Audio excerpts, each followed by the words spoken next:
네, 이어서 수업 진행하도록 하겠습니다. 자, 앨런 회사의 파산의 시사점과 변화, 같이 한번 공부를 할 거예요. 지난 첫 번째 시간에 앨런이라는 회사가 어떤 회사였는지, 그 다음에 앨런이 어떻게 해서 파산을 하게 됐는지, 함께 같이 생각해 보았습니다. 자, 그러면 앨런이라는 회사는 파산을 했고요. 자, 그러면 그 파산을 한 회사를 경험을 해봄으로써 어떠한 시사점이 있었는지, 그리고 또 사회의 변화는 어떤 게 있었는지 한번 보도록 할까요? 자, 노벨 경제학상을 수상한 미국의 경제학자 폴 크루그만 박사는 앨런 사태는 테러 공격보다 미국 경제에 많은 영향을 미치고 있으며 미국 경제 시스템의 전환점이 될 것이다 라고 그 의미를 분석했다라고 합니다. 자, 이전까지는 군직회계가 어느 정도는 미국 내에서도 좀 인정이 되는 기업을 운영하기 위해서 아니면 기업의 운영 과정에 어떤 어려움도 있을 거고 그런 어려움들을 잘 극복해 나가는 과정에서 어쩔 수 없이 꼭 필요한 것이다 라고 어떤 그런 분위기도 있었다라고 합니다. 근데 그러한 분위기들이 앨런 사태를 통해서 완전히 변화되는 어떤 그런 계기를 맞이하게 됐고요. 또 그런 것들을 통해서 미국 경제 시스템의 전환점이 될 것이다라고 유명한 경제학자가 이야기를 했다라고 합니다. 자, 이러한 그 앨런 사태를 겪게 되는 시사점으로 보면 첫 번째, 수익이 동반되지 않고 차입에 의존한 급격한 성장은 무너지기 쉽다라는 어떤 교훈을 남겨주게 되었습니다. 앨런이라는 회사가 이랬죠. 실제로 회사의 수익은 나지 않았는데 뭐 작은 유령 회사를 설립을 하고 그 유령 회사와 앨런이 가공되어 있는 실제로는 실물이 없이 서류상으로만 사고 파는 어떤 거래 관계를 만들고 그 거래 관계에 대한 어떤 채무를 가지고 보증을 세워서 은행에 대출을 갖고 오는 어떤 그러한 차입에 의존한 성장으로 집행을 해왔었는데요. 이때 실제 이러한 것들이 결과적으로는 파산으로 이어질 수밖에 없는 그런 어떤 시사점들을 가지고 있습니다. 그래서 그런 것들은 수익이 동반되지 않았고 또 차입에 의존한 급격한 성장은 무너지기 쉽다라는 교훈을 주었고요. 두 번째, 아까 말씀드린 것처럼 회사의 운영진과 사회이사 또 운영이사진들이 바로 견제장치라고 쓰는데 최종 의사결정기구라고 할 수 있는데요. 이러한 최종 의사결정기구가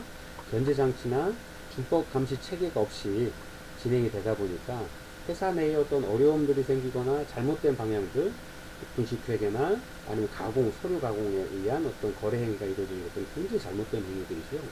이러한 것들이 발견이 되었을 때 준법 감시가 되도록 적법한 절차를 거쳐서 진행되도록 또 그러한 잘못을 지적하고 시정할 수 있도록 하는 어떤 그런 회사 내부 견제 장치나 준법 감시 체계가 있어야 되는데 그런 게 없었기 때문에 그러한 것들이 꼭 있어야 되겠다 필요성에 대해서 인지하게 되겠던 그런 계기가 되었고 그 세 번째는 재무제표 작성에 있어서 규정에 부합하는지의 여부가 아니라 경제적 사실을 제대로 반영해야 된다라는 거죠. 그래서 과거 부실회계 관행에 대한 반성이 이루어졌고요. 그 네 번째, 파생상품 거래 위험에 대해서 충분한 이해가 생겼고요. 또 그러한 것을 통제할 필요성이 있다라는 사회적인 공감대를 만드는 계기가 되었다라고 합니다. 또 시장의 신뢰 상실은 즉각적인 주가 폭락과 기업의 도산으로 이어지더라 하는 어떤 이런 것들이 앨런이 파산하게 되면서 미국 경제에 끼친 어떤 영향이다, 교훈이다 라고 이야기를 하고 있습니다. 자, 앨런 파산의 시사점 두 번째는요, 이런 것들을 통해서 어떤 변화가 이루어졌느냐, 아까 시사점 교훈에서 이야기했던 것처럼 이런 교훈을 바탕 삼아서 변화된 내용들은 첫 번째, 시스템의 정비 및 혁신의 논의를 가속화했다라고 합니다. 정치자금법도 개정하고 또 정치 제도도 쇄신하게 되는 계기가 되었다고 합니다. 또 투명성을 강조하는 회계 제도를 개선하게 되었다고 합니다. 기업의 재무 정보를 투명하게 제공하기 위한 회계 관리 관련 제도들을 법적인 제도로 개편을 하게 되었다라고 하는 거고요. 또 책임성 강화를 위한 기업의 지배 구조를 개선하기 위한 어떤 노력들을 하게 되었다라고 하는 거죠. 부실 경영에 대한 경영진의 책임을 추궁하는 제도적인 장치를 만들게 되었고, 또 기업 경영에 대한 금융기관의 견제 기능 강화를 위한 논의도 전개되어서 실제로 요즘 어떤 그 은행에서의 기업에 대한 견제, 그 다음에 부실한 경영진에 대해서는 우리나라에서 어떤 일이 있었죠? 대한항공이나 아시아나항공, 아니면 지금 가까이는 이스타나 항공의 어떤 어려움들이 겪어지고 있는데요. 앞으로 이런 것들이 우리 사회에서는 어떻게 어떤 그런 일들이 벌어지는 회사에 대한 책임을 묻고 하는지에 대해서 이러한 그 엘론의 사태와 비교해서 보면 그 후에 변화된 사태들이 어떻게 이루어지는지 잘 보실 수 있으리라고 생각을 합니다. 한번 눈여겨 봐주시고 어떻게 우리 한국에서 처리가 되는지를 한번 살펴봐 주시는 것도 좋은 공부가 되지 않을까 생각을 합니다. 잠깐 쉬면서 볼까요? 저는 이 사진들은 제가 직접 찍은 겁니다. 여러분들은 잘 모르시겠지만 저는 오랜 시간 군 생활을 했었고요. 그다음에 군에서부터 그 수중 활동들 아니면 그 해상 어떤 작업들이나 아니면 해상 어떤 훈련들을 많이 받게 되면서 그런 활동들을 많이 하게 되었었는데요. 그래서 지금은 취미로 강하게 되거나 하면 국내에서 다이빙을 한다거나 아니면 해외로도 나가서 저희가 다이빙 클럽을 만들어서 다이빙 활동들을 많이 하고 있습니다. 이거는 제가 찍은 사진인데요. 또 포샵을 처리가 많이 됐네요. 이거는 라이언피쉬라고 이제 우리나라 국내 바다에서도 많이 발견되기 시작을 하고 있습니다. 제주도 바다에 들어가시면 그 라이언피쉬 이만큼 크진 않은데 아주 작은 크기로 손바닥 반 정도 크기의 라이언피쉬들이 있습니다. 이거는 요 지느러미, 등지느러미 독성이 있어서 이쁘다고 가서 만지시거나 하면 이 가시에 찔리면 독이 있어서 손에 독침을 맞는 거랑 똑같은 어떤 역할들이거든요. 긴급하게 치료를 받아야 될 정도로 독성이 아주 강한 물고기고요. 그러면 이제 여러분들 잘 알면 아네모네 피쉬라고 하는 건데, 요게 이제 요 보이시는 요 부분들이 다 말미잘입니다. 해초 종류고요. 산호 종류의 하나이기도 하죠. 그래서 이 녀석들이 산란기 때 여기 가서 하고, 여기가 이제 요 독성이 있어서 요 산호의 종류에도 말미잘에 독성이 있어서 일반 고기들은 오지 않죠. 이 아네모네는 독성에 견딜 수 있는 어떤 그런 내성이 있어서 요 안에 산란을 하고 여기에 보금자리 만들어서 지내죠. 그래서 천적으로부터 자신을 보호하는 그런 어떤 공생관계를 맺고 있는 수중 생물들입니다. 나중에 이제 온라인 수업을 하게 되면 이제 제가 여러 가지 이제 재밌는 것도 보여드리고 있을 수 있는데, 이제 오프라인으로 수업을 하다 보니까 한번 이런 것도 쉬는 시간에 한번 보여드려야지 하고 한번 넣었었는데요. 한번 즐겁게 편안하게 쉬면서 수업을 진행하도록 참여해 주시기 바랍니다. 자, 다음으로 넘어가 볼까요? 자, 그러면 미국에서는 앨런 사태로 인해서 이러한 경험들을 하게 되었는데요. 우리나라에서는 어땠을까요? 한국의 거대 기업의 집단의 문제도 미국 앨런과 큰 차이 없이 동일하게 일어나고 있습니다. 우리나라 기업의 회계부정 사건은 1990년대 말, 저희도 잘 알고 있죠. 배우의 분식회계 4조 5천억, 41조 원, 그래가지고, 배우그룹이 공중분해되었죠. 저희 나라에서도. 기아 자동차도 4조 5천억 원 정도의 분식회계를 통해서 그게 나중에 이제 여러 가지 영향을 끼치게 되면서 결국에는 기아도 회사가 도산되는 어떤 그런 사태로 나갔죠. 또 한보철강, 여러분들 지금 당진에 나와 있는 당진에 어떤 철강 기업들이 모여져 있는데요. 거기 한보철강이 그때 한참 지을 때 한보철강도 엄청난 양의 분식회계를 통해서 국가적으로 국정감사까지 받고 여러 가지 아까 앨런에서 보여드렸던 그런 문제점들을 동일하게 보여줬던 기업 중에 하나입니다. 우리나라의 혜택 기업도 그래서 여기 잠깐 같이 볼까요? 분식회계 규모로 대우그룹일 경우는 물경 41조 원이라고 합니다. 41조 원이라고 감히 저는 상상이 안 되네요. 기아그룹도 4조 5천억 원, SK그룹도 1조 4천억 원 등 거의 우리나라의 대기업 집단들이 분식회계를 통해서 어떤 문제점들을 많이 보여지게 되고, 그 중에 어떤 몇몇 회사들은 이제 파산에까지 이르는 그런 사태를 보여줬습니다.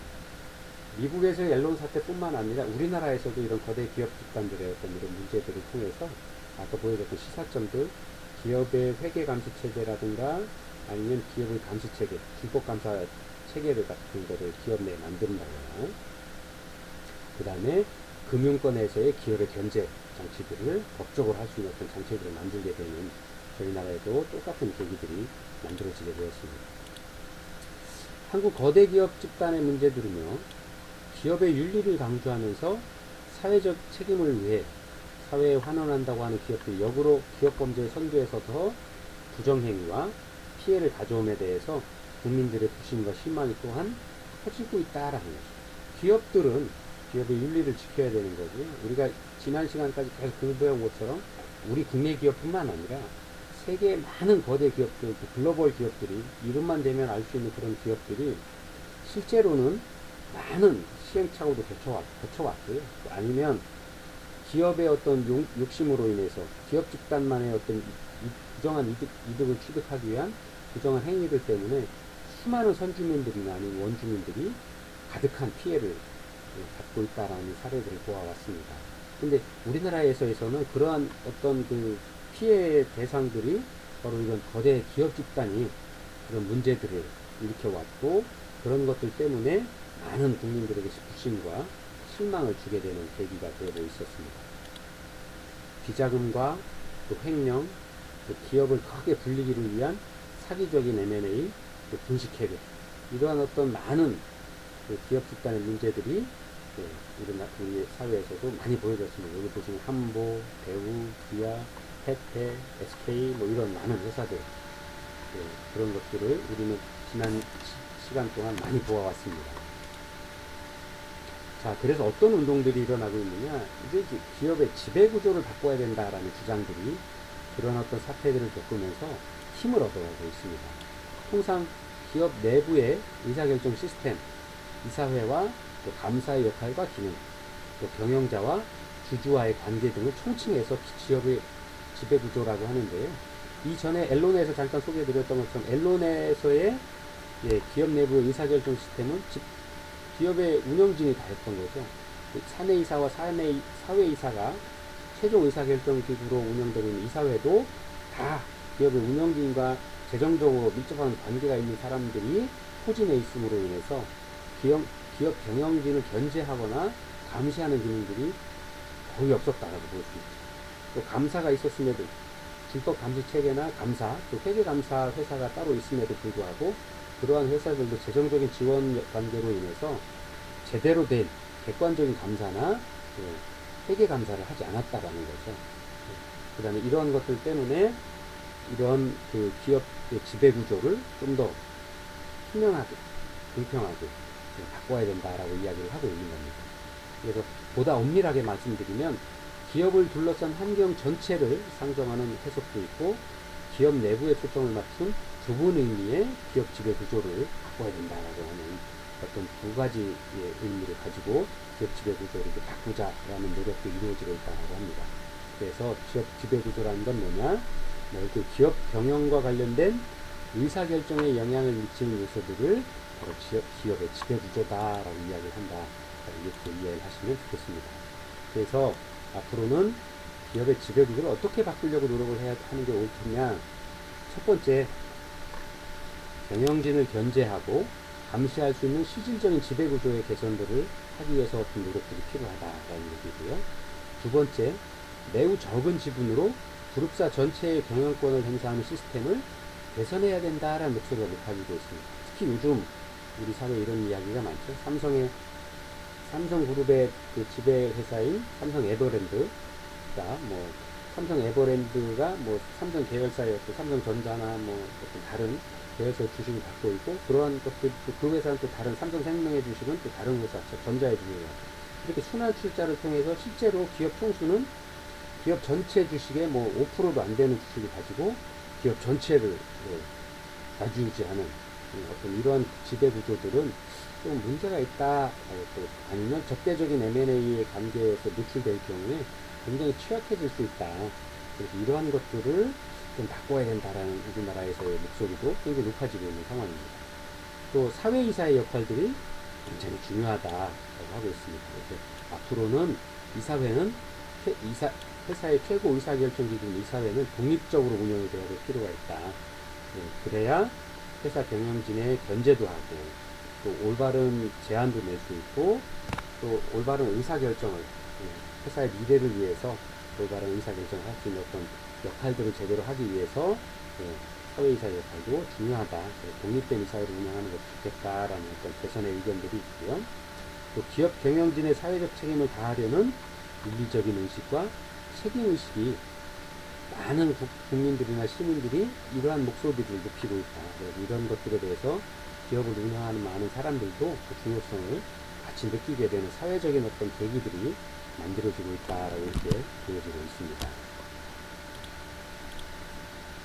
자, 한국의 재벌이 기업을 지배하는 방식, 여러분들도 276페이지 한번 같이 볼까요? 해보겠습니다. 여러분들 뒤에 맨 마지막 페이지 한 페이지 정도가 다 나와 있는데요. 한번 같이 읽어보도록 할까요? 삼성그룹, 현대자동차그룹, SK그룹, LG그룹들을 보통 재벌이라고 부른다. 재벌은 여러 사업에 걸쳐 많은 계열사를 보유하고 있고 총수 일가와 친인척 등의 거대한 기업 집단을 지배하고 영향권을 행사한다. 우리나라 재벌은 총수 일가와 친인척들이 매우 적은 지분율로 수많은 계열사를 포함한 그룹 전체를 지배하는데 문제가 있다. 순환 출자로 계열사를 늘리고 지배하는 식이다. 예를 들어 그룹 내 A기업이 B기업의 출자에 최대 주주가 된 뒤에 B기업이 C기업에 출자할 경우에 A기업은 B기업과 C기업의 최대 주주로 B기업과 C기업을 동시에 지배할 수 있는 어떤 그런 구조인 것이다. 라고 하는 것입니다. 우리나라 최대 기업인 삼성그룹을 보면 에버랜드가 삼성생명을 지배하고 삼성생명은 삼성전자를 지배하는 순환 출자 형태를 가지고 있다. 그래서 총수일가는 이런 순환 출자에서 가장 꼭대기에 있는 에버랜드를 지배함으로써 그룹사 전체를 지배하고 경영권을 행사하는 것이다. 공정거래위원회 자료 2012년 주식 소유 현황 및 지분도에 따르면 이건희 회장의 삼성그룹 지분은 0.52%이고 친인척 지분까지 포함하더라도 0.95%밖에 되지 않는다. 그런데 삼성그룹 81개 계열사에 대한 절대적인 경영권을 행사하고 있다. 다른 재벌의 경우도 마찬가지다. 10대 재벌 총수의 지분율도 0.94%에 불과하지만 그룹의 전체 계열사들을 장악하고 있다. 라고 설명을 하고 있습니다. 그래서 이러한 것들이 앞으로는 이전까지는 이렇게 되었을지 모르지만 앞으로는 조금씩 좀 더 바뀌어 나가야 된다. 그렇게 되어야 올바른 거대 기업으로 사회에서 국가에도 존경받고 올바른 기업 경영 활동을 할 수 있을 것으로 기대된다라고 바꿔나가야 된다라고 하고 있는 거죠. 또 이런 것들을 통해서 이러한 것들이 이루어지려고 하면 공공과 시민사회 단체들의 감시와 견제, 회사 자체 내의 이사회나 감사의 역할들도 중요하겠지만 회사 외부의 공공의 또 시민사회단체의 감시와 견제도 또 똑같이 중요한 의미를 가진다라고 볼 수 있습니다. 이런 것들을 하는 회사들이 하는 단체들이 보통 민주사회를 위한 변호사 모임, 경제적인 실천연합, 공공기관으로는 공정거래위원회 이러한 기관들이 있습니다. 자, 요즘에 이제 21세기 최신 경제 트렌드는 SEG라고 표현들을 많이 합니다. Social, Environment, Governance입니다. 소셜은 신사회적인 회사의 모든 기업들의 어떤 앞으로의 미래 사회에서의 경제 트렌드, 경제 방향은 소셜, 신사회적인 경영, 그래서 글자리 S 하고요. environment, 친환경적인 기업 경영이 돼야 된다라는 얘기고요. 그 다음에 governance라고 해서 협치, 서로 함께 운영해 나가고 서로 발전하게, 서로 상생하기 위한 어떤 운영들을 기업 경영을 해 나가야 된다라고 해서 보통 세그, 최신 경영 트렌드를 SEG로 표현들을 많이 합니다. 그래서 여기 소셜의 S, environment의 E, governance의 G, 그래서 SEG, 최신 경제 트렌드로 SEG라고 합니다. 그래서 앞으로 삼성에 비해 우리나라의 거대 기업뿐만 아니라 지구상에 있는 많은 기업들이 경영 활동을 통해서 기업이 없어질 수는 없죠. 다만 그 기업이 올바로 경영되고 투명하고 사회적인 책임을 다하도록 국민들이, 국가가, 그다음에 많은 시민사회 단체들이 함께 감시하고 올바른 방향으로 갈 수 있도록 독려하는 어떤 이런 역할들이 필요하고요. 기업들은 친사회적이고 친환경적이고 기업과 사회가 함께 고민하고 함께 협치해 나가는 SEG 환경 하에서의 어떤 그 경제 활동들을 하는 것들을 요구하고 있습니다. 그리고 앞으로 최신 트렌드는 이런 SEG 경영 철학들이 공유가 되고 있고요. 또 이러한 것들을 통해서 더 발전된 사회, 더 발전된 경제 생활들을 함께 나눠가고 또 이러한 것들이 모여서 우리가 이야기하는 복지사회, 또 복지국가를 만들어가지 않을까 생각을 합니다. 자, 긴 시간 수업 들으시느라고 고생하셨고요. 다음 주에 건강하고 즐거운 모습으로 다시 뵙도록 하겠습니다. 수고 많으셨습니다. 다음 시간에 다시 인사드리겠습니다. 감사합니다.